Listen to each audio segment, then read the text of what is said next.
Hey everyone, it's Ryan here. So this video, it's been probably a while since I've done a AEW review. I think I did one for All Out, All In, whatever it was. So this one is AEW Full Gear 2020. This took place last night. I've somehow managed to stay up to watch it. First off, with the pre-show thing, I don't get the pre-show to the pre-show. So they have like an hour talking, and then they have another hour where they actually have the pre-show match and other stuff on. It's a lot of just recap of the whole promos, which they're going to show on the main show anyway. I feel like that first hour just isn't needed. But I guess with it being one there, like I think AEW have this structure of just 4 pay-per-views, which is actually quite nice because then it actually feels like a big deal when the pay-per-view comes around. So we'll start off with the pre-show match, which was Serena Deeb defending the NWA Women's Championship versus Allysin Kay. There's probably a reason this one's on the pre-show, obviously because it's NWA, not AEW, but it feels a bit weird that AEW have spent more time on the NWA women's division rather than their own women's division, which a lot of other reporters and stuff like Sean Ross Sapp, Brian Zane all have been saying as well. I sort of I watched it with a few friends of mine, and I sort of pointed that out when we were watching it. It's like, it feels weird that they're spending more time promoting someone else's division rather than their own. That has basically come under scrutiny because it needs a lot of work. Anyway, this one went on for about 10 minutes. Serena Deeb eventually retained against Allysin Kay. I think for this night, a majority of predictions felt predictable. Just because of just how the story was going and just how recent some changes have happened, so it just seems a bit pointless to not change it at all. So with this one, for example, Serena Deeb had only been champion for like 3 weeks or so it would have been a bit silly for her to then lose it. After the match, Thunder Rosa comes back out and essentially makes a claim back for her title, which again, this sort of just makes Allysin Kay just feel like just something in the middle, like just filler essentially. But yeah, pretty good between Serena and Allysin. First match of the main show is Kenny Omega versus Hangman Page in the finals of the tournament. The winner will become the number 1 contender for the AEW Championship. This one, I went for Kenny Omega. The story, again, just tells itself. You got Moxley as champion. Kenny Omega was the first person that Moxley went after and brutalized. And Kenny's whole story of finding himself again and basically, Hangman Page was sort of the first step to that. And then I feel like Moxley will be the final step. I think Kenny Omega is going to be one to take the title off Moxley. Spoiler there, but I'll say it later on. So yeah, Kenny Omega beat Hangman Page. It was a really good match between the two of them. A lot of close calls in there. There were a few times where I think is it called the One Winged Angel? I think Kenny's finisher. No, that's Christopher Daniels' finisher, isn't it? Whatever his finisher is, not the V trigger. But yeah, so majority of the time Hangman Page was trying to avoid that. Eventually, Kenny managed to get it on, hit the move, and get the win. So Kenny Omega will face the world champion at a later date, probably at Revolution, which is in February.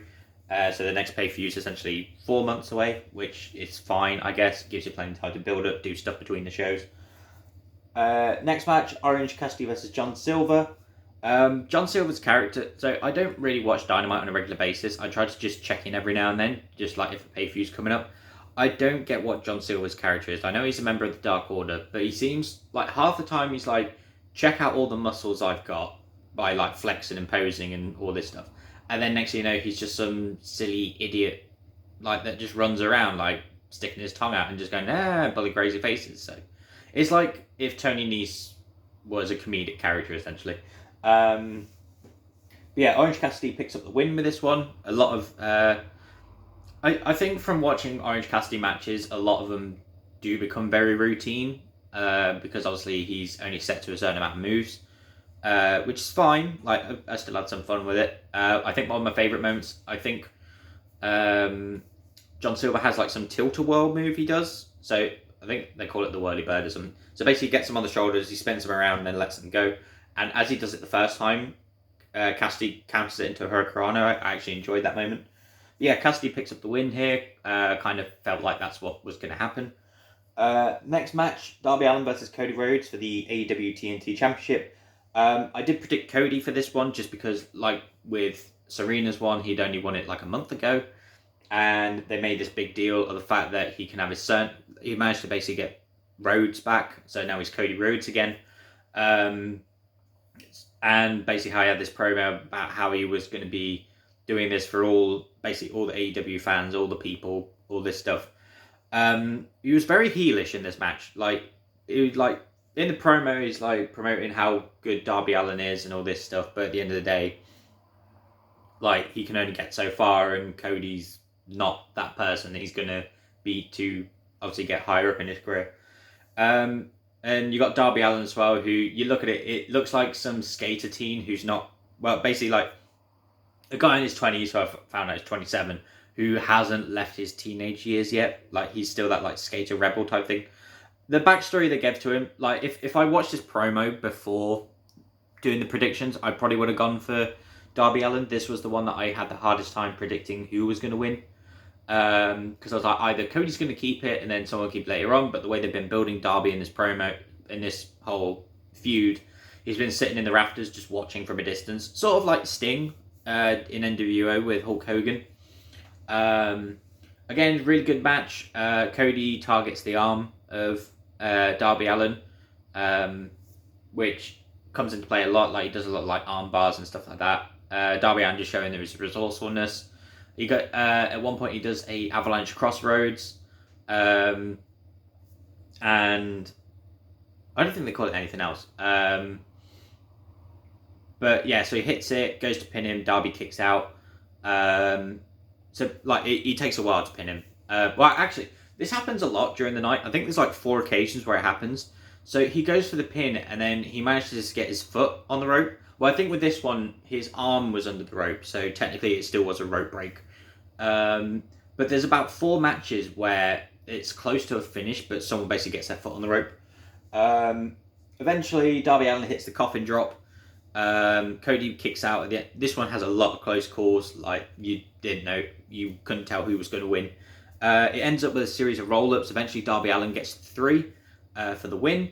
Cody grabs the title, gives it Darby Allin as the seal of approval, but then Taz comes out, starts complaining, oh, act like you've won the title before, stop with this whole tears and hugs and all this stuff, which, yeah, Taz sort of makes a point there, where it's like, you know, I get there's like emotion in it, but sometimes it drags out sometimes. I think they went for a good 4 or 5 minutes before Taz actually came out and said something. Brian Cage and Ricky Stark, I think it is, come out and attack both of them. Ricky Stark's got some interesting dress sense. Like, he's wearing like black flat shoes or something. But then it's like he's got like really short trousers or something, so there's just a gap between like the leg and the bottom of the trousers.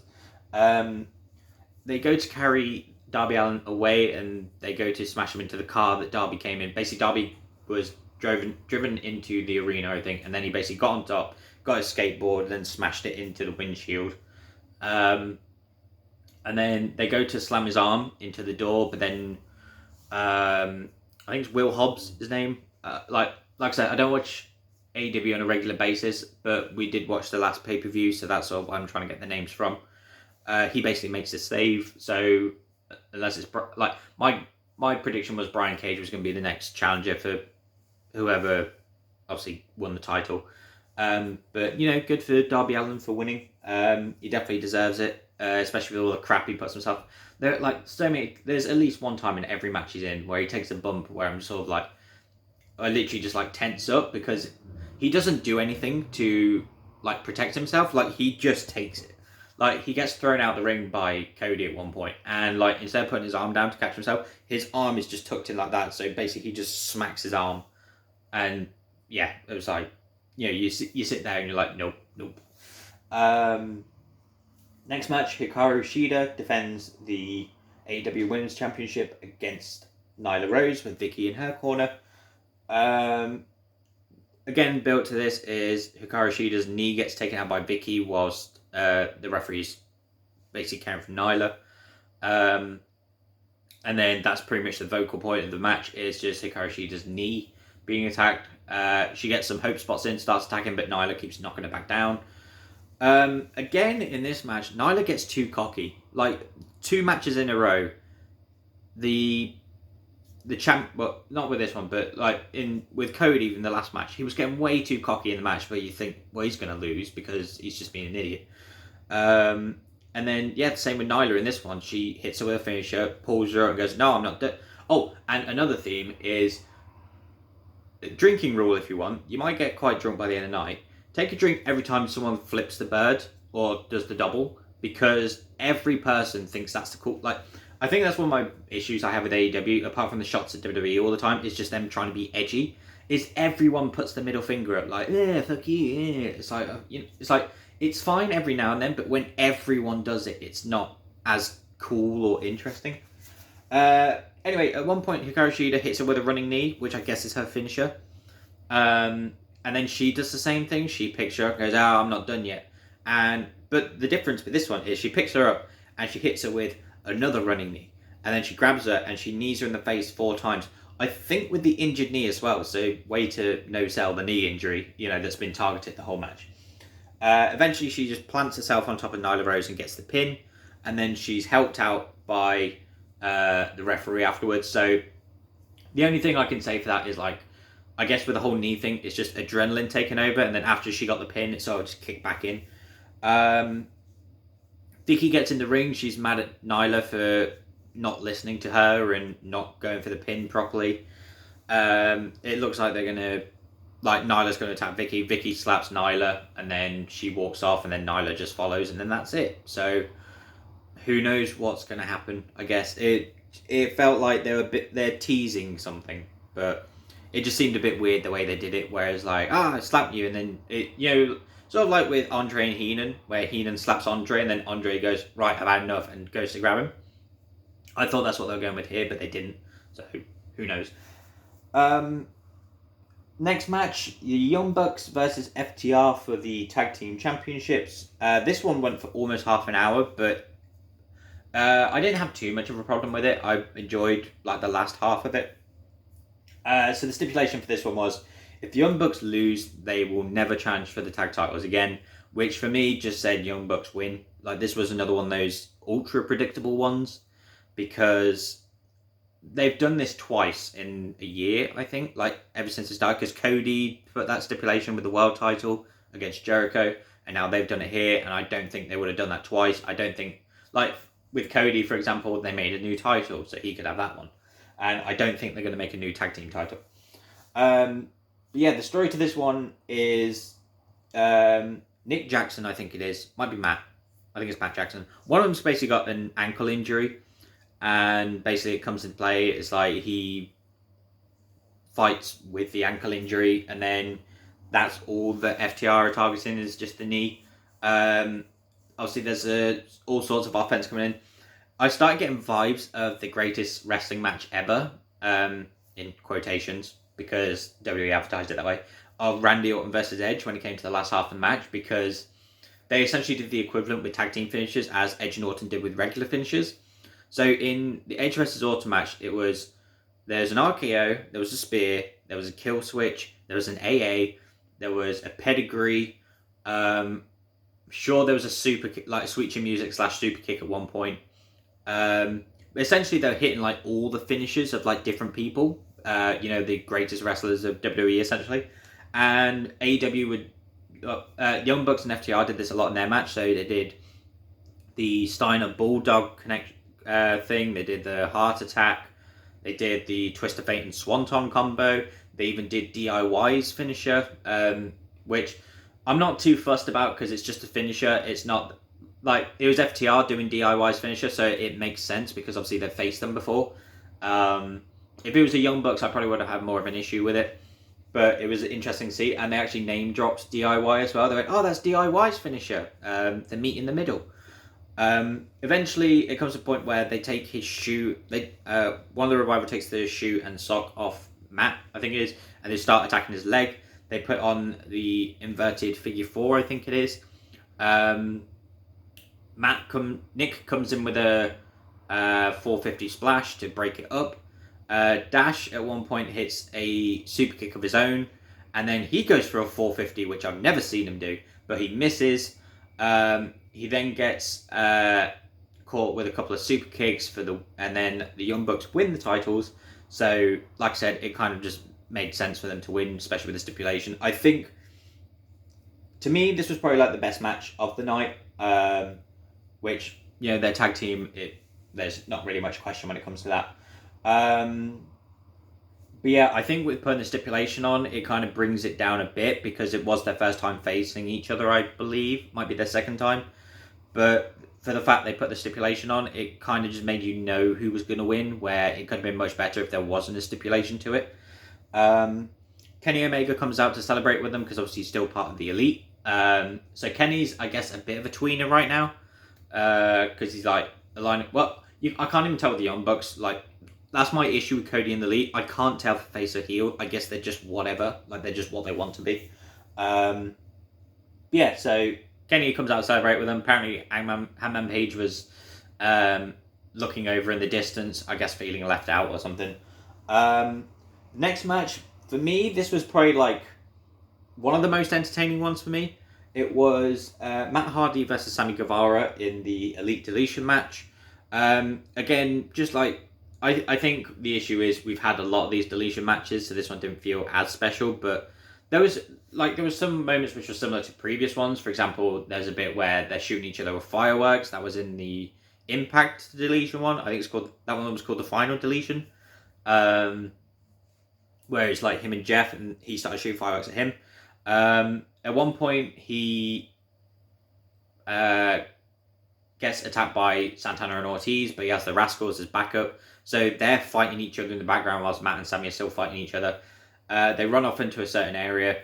Hurricane shows up, and then he's immediately being held hostage by someone in a mask. Turns it off, and it's Gangrel. And I'll be honest, it definitely woke me up a bit. I was enjoying, just because of how late it was going on, I started to get a bit tired. Because they start at 1 a.m, not midnight. So this was 3:30 in the morning by the time it came on. But that definitely woke me up a bit, seeing Gangrel there, and I thought it was hilarious. Sammy Guevara throws Hurricane into the Lake of Reincarnation, starts battling Matt Hardy, and then Gregory Helms comes back out as the detective, or the interview or whatever, starts asking him, he goes, why'd you attack Matt Hardy? Is it because you're an idiot? Or something like that. He eventually then throws him in the lake. Eventually they get into a little warehouse area. Matt Hardy gets one of his drones to essentially close the door, so it's just Sammy Guevara and Matt Hardy in there. At one point, they get a table, put it in the ring. There's a ladder already in the ring, literally reaches to the roof.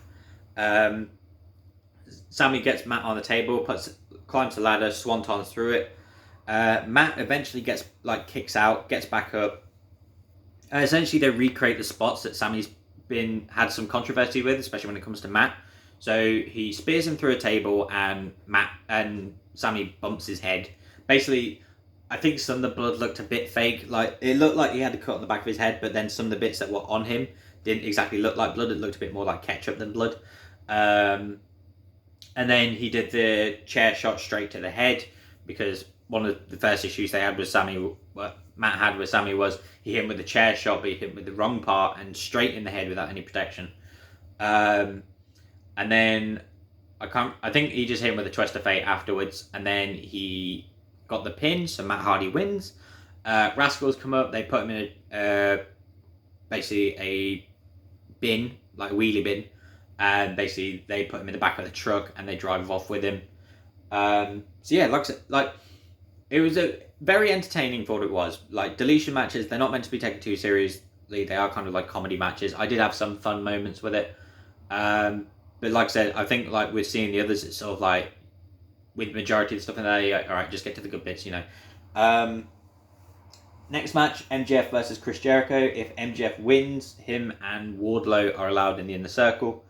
It's one of the first times I noticed it before, but it was because they've had a crowd. They have a crowd in there, but a limited crowd. The one regular in there is basically what's known as the Everton fan. He used to always show up at the NXT shows. Now he shows up at the AEW shows. I think he just goes to both. He's I can't remember what fan it is. I wouldn't say it's the Ghoul or anything, because the Ghoul's just there. But he's a fan who he shows up on a regular basis, but he tries to make it he's famous in a way. So he'll try and be center screen of the camera, or like when the camera's there, he'll try and be like the most, oh, look, it's me type thing. So it's a bit annoying. But yeah, but they started singing along to obviously Jericho's theme song. Um, MJF's music I've heard in like some other YouTube videos before. I don't know if that's the point of it, but I feel like I've heard it in like some of the videos when they do like the whole weird compilation things, or they do that weird video effect on it. But yeah, this one it was a lot of back and forth, but a majority of the time it was Jericho just beating up MJF. MJF got a couple of moves in, but it was mostly Jericho all the time, just soaking in the crowd, soaking in the atmosphere, and all that stuff. It gets to a point where Wardlow distracts the ref, and MJF basically takes his Hall of Fame ring out, which I think he got from DDP. He goes to punch Jericho, but Jericho ducks, and then Hager throws the bat to Jericho. Jericho starts swinging it, so MJF decides to fall to the ground like it's been hit. Referee turns around, sees him with the bat, he goes, "Oh no, I didn't hit him." Like basically, they do the Eddie Guerrero thing. Kind of like what Ricochet did against the Hurt Business a couple of weeks ago. I'm not going to say it's them copying WWE because, it works in this sense. And what happens is the ref goes to qualify him, but he doesn't. So then MJF rolls up Jericho and gets the 3 that way. So he wins. Wardlow gets in the ring. Jericho and MJF have a face-off. You got Hager and Wardlow just staring daggers at each other. So basically, it's sort of like, it feels like they're going to come into conflict at some point, which is probably going to split MJF and Jericho. MJF and Jericho hug it out. Jericho goes to the camera and says MJF is now in the inner circle as well as Wardlow. I predicted MJF to win this one because, like I said, the story tells itself. MJF gets in and probably takes over from Jericho. Who knows? Final match of the night. Jon Moxley versus Eddie Kingston in an I Quit match for the AEW World Title. Like the story to this one, Eddie Kingston's obviously like on the microphone, like with his promos, is really good. And then Moxley was just as good in return. Essentially, Kingston's doing this because it's the only thing he cares about. In a way, he trashes every other title in the division because he says, "I don't care about any of the other titles. They mean nothing. This is the only title I care about." So, screw the TNT title, screw the tag title, screw the women's title. Like, obviously, he can't go for the women's title, but he's literally just saying, screw the women's title because I don't give a shit about it. So for this one, it's as brutal as it gave me similar vibes to Moxley Omega. Like, there's the barbed wire bat, there was the chairs. Like, there wasn't a, barbed wire patch that they fell through or anything like that. There was moments where they're both bleeding from the face, but that quickly dried up. So it looked like they weren't bleeding at all. At one point, I think Kingston's hitting Moxley over the back with the barbed wire bat, and then he gets cleansing fluid or something, like the hand sanitizer or whatever. And he basically pours that all over Moxley's back, so obviously it's going into the cuts and whatever, so obviously it's really painful. The end comes where Moxley gets some of the barbed wire and he basically holds him in a chokehold with it around his mouth. After about a minute or so, Kingston says he quits, so Moxley wins that way. He wants to shake Kingston's hand afterwards, but Kingston's having none of it. He leaves the ring, and then Kenny Omega comes out and basically stares Moxley down to basically go, "Hey, I'm coming for that title," essentially. And that's how we end the show. Moxley on top again. I think he's been champion for 253 days now. So he's doing well for himself. Like I said, I think Omega's the one to take off him. It's a very solid show. It was really, really good. I think if they took some of the stipulations off, like the whole Young Bucks thing, that match could have been better. But maybe just that one. The MJF Jericho thing, I don't know with that one because it was if you take the stipulation off, does that mean Jericho has a chance as well? But yeah, I think with a couple of stipulations off, this could have been for me, it's been the best AEW pay-per-view I've watched, especially compared to the last one when they had that disaster with Matt Hardy halfway through. But again, it felt predictable, but in a good way, I guess. You knew who was going to win a majority of the matches. So, like I said, the Darby Allin one was a nice surprise. So yeah, that's pretty much a quick review of AEW for you. I might do Revolution. I don't know.